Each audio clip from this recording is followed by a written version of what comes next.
How are we doing, guys? OECB, Wigan versus Leeds match preview of the game. Now, this is a big game. This is a big game for Leeds. You know, you look at last weekend. Obviously, last weekend was disappointing. You know, in terms of the result, 1-1 against Forest. The performance wasn't that bad. You know, there was elements of the performance wanted to be better. I think that need to be better, you know, going forward. But I think we'll improve naturally. I think over time. You know, we've still got players getting used to the system. And there has been change, you know, over the summer. There has been a lot of change, you know, over the summer. Obviously, new players have come in. Some new players are coming on loan. We all know that. And it's going to take time to adapt. And that's the thing. We're still adapting. You know, we've still got different types of player coming into the football club who I think suit this system better. You know, I'm talking about people like Ben White, Eddie Nketiah. We've still got to adjust things a little bit. But yeah, I think the signs are there. You know, performance-wise, I think the first 3 games have been good. We just need to go at next step now. At that next step. And this is a big opportunity now, this game. You know, obviously, we've got a tough week coming up. Brentford at home on Wednesday. Stoke away next Saturday, so potentially looking at a really tough week. You know, obviously I know Stoke aren't in the best of form, etc, etc, but these aren't easy places to go. Wigan's not an easy place to go, Stoke's not an easy place to go, Brentford's not an easy team to play at home. You know, we've got to step it up that next level, I feel. You know, I think Bristol City and Forest were particularly poor on the days against us. You know, look, I know we were good, but I do think elements of the opposition's performance did help us. You know, I don't think we were at our best ourselves, but look, at the end of the day, I think we are going to improve. I think that is going to happen. You know, I just think, you know, I think tomorrow is a big opportunity. You know, I think you look at last season completely collapsed on the Wigan game. You know, it's a big opportunity to prove to the rest of the league that psychologically we are there this season. You know, it must have a massive blow, that Wigan game. Probably the lowest I've ever felt coming out of Ellen Road, to be honest, that Wigan game. You know, I think it was more because of the hope, the optimism going into that game. You know, with 3 points clear, I don't need to go back on it. I do not need to go back on that game. It was just a horrendous experience. You know, a lot of people say the Derby game, but the Wigan game just completely and utterly, that was the one. You know, obviously they went down to 10 men as well. But look, at the end of the day, Wigan is a tough place to go. They beat Cardiff on the first day of the season, which Conor's mentioned. An absolutely fantastic win, that. And they can score goals at home. Don't make no mistakes about it. They can score goals at home. They're very assured in the system, a 4-2-3-1. You know, Paul Cook's a very shrewd manager. You know, he's certainly proven himself at this level, you know, the higher level tactically. You know, there were question marks about that, whether he was all sort of like a man manager more than a tactician, but I think he's proven himself tactically as well. So, you know, we've got a tough battle. You know, the 2 wingers, whoever it is that choose out wide, you know, it could be Gavin Massey, it could be Michael Jacobs, you know, etc, etc. There's options out wide. You know, of course, there's Jamal Lowe as well, who we missed out on, whose name just escaped me at first. But Jamal Lowe as well, who can play on that right side. So they've got a lot of different options out wide. You know, wingers who can score goals as well. You know, who've got good, clever movements. You know, off the lines. You know, they really are going to move cleverly. And you know, the way we play, we're going to push the fullbacks high. And if we lose the ball in bad areas, like we have against in the first 3 games, this is one of the things I want to touch on. You know, we have lost the ball in some really bad areas. You know, sometimes the passing's not been very crisp. First couple of games, but creativity-wise, we've been fine. We have been creating chances, which is good to see. But yeah, I just think the passing needs to be a little bit better. You know, I think it certainly has the potential to be a lot better.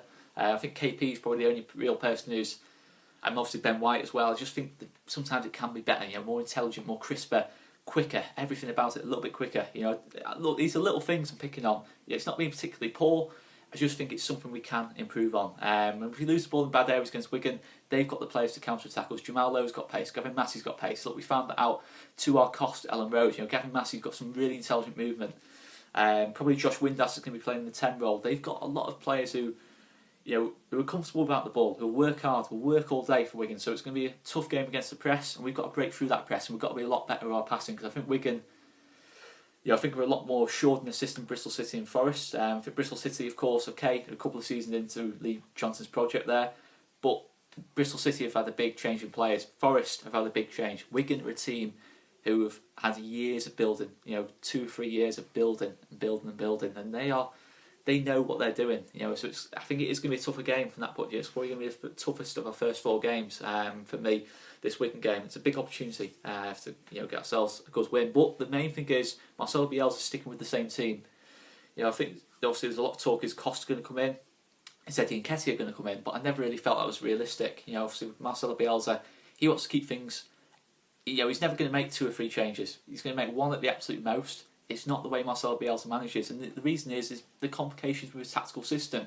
You know, the starters are very much the starters. The bench and impact players are very much, you know, stick to that. And I think Costa and Nketiah have still got a lot of work to do to get into the starting 11. I'm not saying that's right or wrong necessarily. I'm just saying that is probably how it's going to be under Marcelo Bielsa. For me, I think certainly Nketiah probably did enough against Salford to justify starting the game. But look, I'm glad Patrick Bamford is getting the backing of Marcelo Bielsa. I would personally have gone Nketiah, but I think it's more than reasonable to give Patrick Bamford another opportunity to cement his place as a starting striker. Of course, we got criticism for the Forest game, but for me it was a good performance. Obviously he missed some chances, but he gets himself into those positions to take those chances. That's the main thing. If he wasn't getting the chances, I'd be much more concerned. There was times last season when he wasn't getting the chances. This time, he's getting chances every single time he plays with his intelligent movement. Of course, he's not going to be one of those players who's going to be particularly good off the ball, but I do think he has improved that a lot last 2 games, certainly from what he was in pre-season. But he is an intelligent player. He's a very, very intelligent player. In terms of link-up play, he's absolutely critical to the system. Of course, Eddie Nketiah has that element to his game as well, but I think it's reasonable the way Bielsa's managing Bamford. Because if you do drop Bamford, thinking about it, as much as I say maybe starting Nketiah instead of Bamford, if you drop Bamford, it completely destroys his confidence. Absolutely completely destroys his confidence. He started the season with a goal, a really good performance against Bristol, a decent performance against Forest, and then he gets dropped. It massively damages his confidence. Don't care who you are in football, that was massively damage your confidence, and that's probably a massive part of Bielsa's thinking. Okay, we can touch on Helder Costa as well. Helder Costa, I think, is an incredible player who's going to play a part this season. He's not necessarily going to start straight away. I never really felt that in the first place, because I think very much, you look at how you get Costa in that team. I think it's all up. I think obviously there will be criticism if we don't win the game and Costa, only comes off the bench. But how do you get Costa in that team right now? How do we get Costa in that team right now? I'm just going to turn the lights on actually because it's a little bit dark. But yeah, how do we get Costa in that team? We've obviously got Pablo Hernandez on the right. Pablo Hernandez is absolutely dominating games on that right hand side. The first 2 games, he's scored 2 goals. He's made a goal. It's hard to drop him from that position. He's better on that right hand side. It's all okay saying playing him in the middle, but he's better on that right hand side. He's our most creative player. Our most creative player has got to play in his best position for us to create chances. Jack Harrison, again, similar to Bamford, he started the season well. As much with all our criticisms of Jack Harrison, it's hard dropping him because he's had 2 good performances. I think against Bristol City, he got himself a goal. Forest, okay, he was a little bit wasteful at times, but he was very inventive. He was taking on his fullback, and I was impressed by Jack Harrison's first 2 performances. Okay, over the season, I probably would prefer Nketiah and Costa, but it's all about timing. It's all about man management, and that's what Bielsa absolutely nails for me. I think it's an underrated skill of Bielsa's for me. His man management, and I really do seriously think Harrison and Bamford, he's going to get a big performance off both of them, because it's a big opportunity for both of them to prove they are the starting 11 players. They deserve their place in this team. But for me, for Harrison and Bamford, they're probably the 2 most obvious ones to come out, perhaps Forshaw. If you take them out now, I think it completely destroys their confidence. Harrison's had a massive pre-season. I think it would be ridiculous to take him out now, personally. I think it completely takes away all that progress, from pre-season. Because if you drop him out now, I think for any player, mentally, I think it massively affects a player. So I'm glad Bielsa has stuck with his starting 11 that played against Forest.